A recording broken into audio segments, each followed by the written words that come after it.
I'm Malcolm Van Delst, and this is an excerpt from Do the Wrong Thing, a book series or extra long novel that opens with a woman trying to kill herself. She says, "I don't know why I tried to do this," and by way of explanation tells her life story.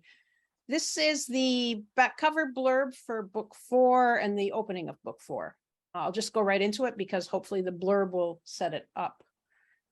In book 1 of the Do the Wrong Thing series, Ava Mueller introduced herself by describing her suicide attempt. She said that she didn't know why she tried to do it, and by way of explanation began to tell her life story. In books 2 and 3, she seemed to gain some ground, attending university, moving to an exotic city, and making friends, but book 4 finds her running home, or as close as she can get. Trying to restart her failed life, she's successful until pride knocks her down, but instead of getting up, she lies there, examining the dirt. A relationship with an older woman, fashion, music, beer, pills, and finally a relationship with a man who's only ever worked for 6 months carving gravestones. What do you do when you literally lose everything? Friends, family, hope. In Eyes of Different Colors, Ava's mission is to find out. Harrowing, odd, funny, and honest, Ava Mueller's Grunge in Search of Lost Time is a slow burn, insidious virus of a tale. Eyes of Different Color, Chapter 1, A Ghost in the Suburbs. Wandering around Aunt Bet's Arbour house like a ghost, trying not to touch things, my feet hurt the carpet. I mean, they don't. I know they don't. But that doesn't stop me from trying to keep my weight off the plush perfection. Even right after it was vacuumed, the rug in my mother's good living room was never thick enough to show footprints like this one. This room isn't even the good living room. It's Aunt Bet's walk-through tiny TV room, marble fireplace, shiny, flat front surfaces on the mantel and hearth with rough stone sides, wood coffee tables, wood-armed couches and chairs. You will definitely bang yourself if you fall, drift through, touch nothing. My bedroom is in the basement. It's actually cool down here and no one has to see me. Aunt Bet is beautiful, physically beautiful. She's shorter than my mom, with dark brown hair instead of my mother's auburn curls, but what Bet lacks in stature, she makes up for in a wide open face, alert eyes, and ready smile and laugh. Delicate features, graceful limbs, and confidence, an easy, solid confidence of my mom. Well, my mom is in the reds regarding confidence. Skittish, jerky, eyes registering confusion and mistrust when she's confronted with anything new. Her face contracts, prunes, her eyes water. Hunched shoulders and a tiny, unsteady walk that says, "Whatever you want, massa. I'm here to, please don't hit me." She's Tyrannosaurus Rex in her stature, but Bet is everything you want a German maiden and matron to be, if you're German and want to feel proud of that. I'm wary of Aunt Bet. I know what she did to my mother, forgetting to invite her places when she invited all my mom's other sisters. Forgetting mom as if she were worthless. Aunt Bet will not get me to denounce my mother and favor her. That's what she wants. She wants to be the favorite, over my mother even. All of my mother's siblings compete. They don't care what it is. They have to be the best, the first, the strongest. I won't be fooled. I love Aunt Bet. How can you not? But I know how easy it is to discard someone once you've won their affection, or worse, make them your slave. Ava? I hear a voice behind me as I walk away from the Max Milk. Ava. I turn. Holy shit, Ava. I can't believe it. How are you? Where have you been? Do you live here now? What's going on? Fred looks pretty much the same as he did when he sang at the mom and pop pizzeria 4 years ago when I lived here that summer after starting university. Obese, unkempt. I'm fine. I smile nervously. You? What happened? Why didn't you write? I was busy with school. I look past Fred to the bus stop. But you live in Arbour now? Yeah. Well, let's go out. I never forgot you, you know. I thought about you all the time. You've cut your hair. What are you doing right now?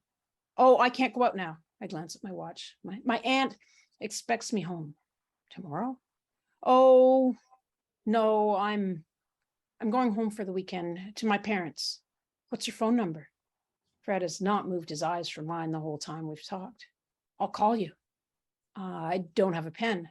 Fred fishes around in his backpack. He thrusts a pen and an old gum wrapper at me, smiling in admiration. I scribble my phone number down and pass the paper and pen back to him. I need to go, I say. I can't wait to see you again. He moves in to hug me, but I back out of range. Okay, well, bye. I hurry across the strip mall's parking lot. Shit, What now? I didn't write to him on purpose. I didn't call on purpose. I never should have kissed him. I never should have tried to force looks don't matter, because my body didn't want to have sex with him, even if my morals said I should. Uncle Arndt growls into the phone. Hey, didn't you hear what she said? She doesn't want to talk to you.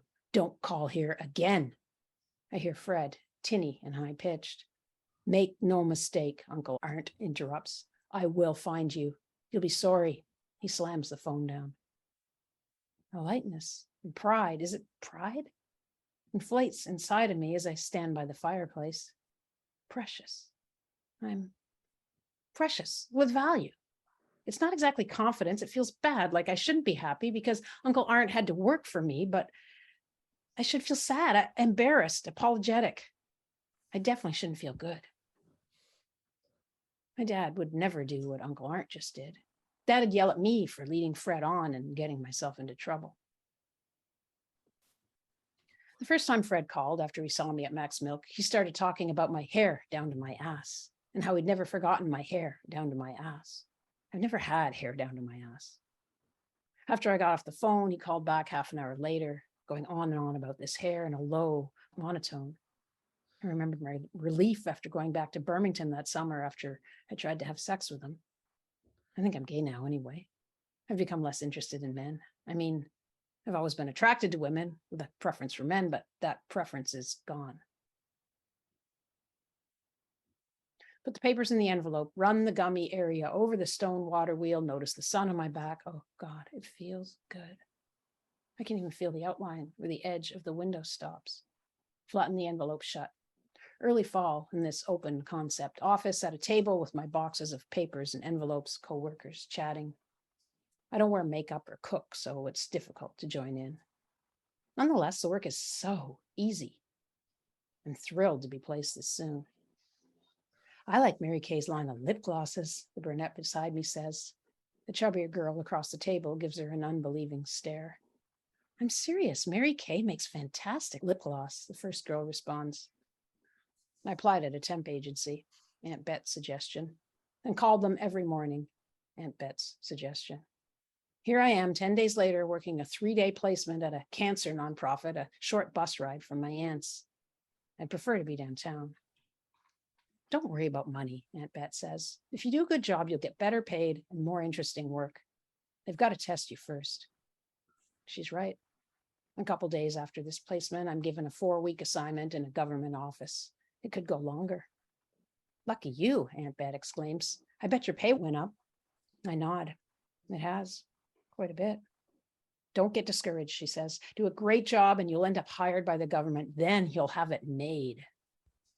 I nod again, though working for the government is not what I'd call having it made.